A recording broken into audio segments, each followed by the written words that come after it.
দেশনেত্রী খালেদা জিয়া একটি কথা বলেছিলেন যে এই স্বৈরাচার ধ্বংস করে দিয়ে দেশ থেকে পালিয়ে যাবে।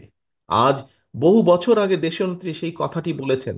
আজ পরতে পরতে সেই কথাটি সত্য হয়েছে যে স্বৈরাচার লুটপাট করে, এই যেই স্বৈরাচার পালিয়ে গেছে লুটপাট করে এই দেশকে ধ্বংস করে দিয়ে তারা পালিয়ে গেছে।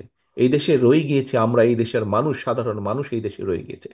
প্রিয় সহকর্মী, সেই জন্যই আমি বলেছি আজকে যদি আমরা সংস্কারের কথা বলেছি, কিন্তু সংস্কার নিয়ে যদি আমরা প্রতিনিয়ত শুধু অবান্তর আলোচনা করতে থাকি, তাহলে আমাদের যে মূল কাজগুলো, অর্থাৎ দেশের মানুষের সমস্যার সমাধান করা, সেটি নিত্য প্রয়োজনীয় দ্রব্য মূল্যের সমস্যার সমাধান হোক, সেটি রাস্তায় পথ চলার, রাস্তাঘাটের নষ্ট রাস্তাঘাট ঠিক করার সমস্যার সমাধান হোক, আমাদের ভবিষ্যৎ প্রজন্ম ছাত্রছাত্রীদের শিক্ষা ব্যবস্থা হোক, কৃষকদের কৃষি ব্যবস্থা হোক, স্বাস্থ্য ব্যবস্থা, যেটাই হোক না কেন, যুক্তরাজ্যের মতন দেশের যদি ৭৭ বছর লাগে তাদের স্বাস্থ্য ব্যবস্থাকে গড়ে তুলতে, প্রিয় সহকর্মীবৃন্দ, আমাদের এর ভিতরেই 50 বছরেরও বেশি সময় পার হয়ে গেছে দেশের।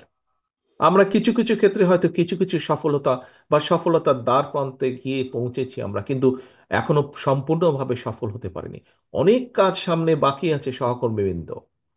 এবং এই যে কাজগুলো বাকি আছে, এই কাজগুলো আমাদেরকে করতে হবে। এই দেশকে যদি আমাদেরকে গড়ে তুলতে হয়, এই রাষ্ট্র ব্যবস্থাকে যদি পুনর্গঠন করতে হয়, এই কাজগুলো করতে হবে।